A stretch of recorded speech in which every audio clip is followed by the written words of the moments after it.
Dari dominasi udara ke jebakan darat, apakah Amerika akan mengulang kisah Soviet di Afghanistan, ketika keunggulan militer berubah menjadi beban strategis? Sejak Perang Dunia I, Amerika hampir selalu masuk perang dari posisi kekuatan yang sangat besar dan hampir selalu berakhir di pihak yang menang. Keunggulannya jelas, industri, logistik, teknologi, kekuatan laut dan udara. Tetapi sejarah juga menunjukkan batas dari keunggulan itu. Amerika sering mampu memukul lawan secara militer, namun tidak selalu mampu melumpuhkan mereka sepenuhnya. Di titik itulah rasa percaya diri dapat berubah menjadi arogansi strategis. Perang ini pada awalnya terlihat sederhana. Amerika unggul di udara, target-target Iran dihantam.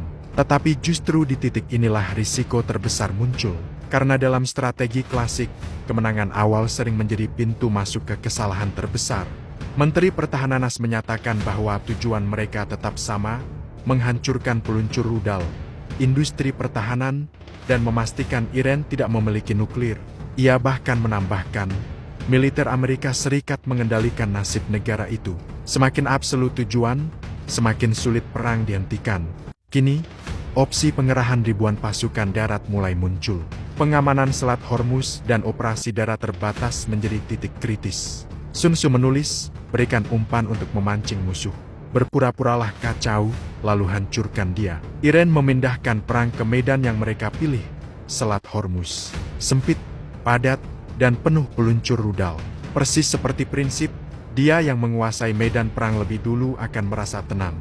Ditambah lagi, ada indikasi Rusia memberikan intelijen penargetan dan data satelit. Sementara China memastikan Iran tidak mati secara ekonomi dengan menegosiasikan jalur aman untuk tanker energinya. Yang terbentuk bukan perang konvensional, tapi perang pengurasan.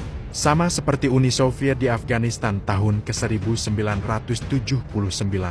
Mereka unggul militer, menguasai kota, tapi terjebak selama satu dekade yang menguras segalanya. Strukturnya mirip, kekuatan besar unggul militer, tapi lawan hanya perlu membuat konflik menjadi panjang dan mahal. Jika pasukan darat masuk, Amerika harus menguasai wilayah, menjaga logistik, dan akhirnya terjebak. Iran tidak perlu menang, mereka hanya perlu membuat perang ini tidak pernah selesai. Kekuatan sebesar apapun bisa berubah menjadi beban jika Anda tidak mengendalikan medan, waktu, dan durasi. Pertanyaannya sekarang bukan lagi apakah Amerika bisa menang secara militer, tapi apakah mereka akan mengalami apa yang dialami Uni Soviet di Afghanistan? Masuk dengan percaya diri, unggul militer, lalu terjebak dalam kelelahan strategis yang panjang.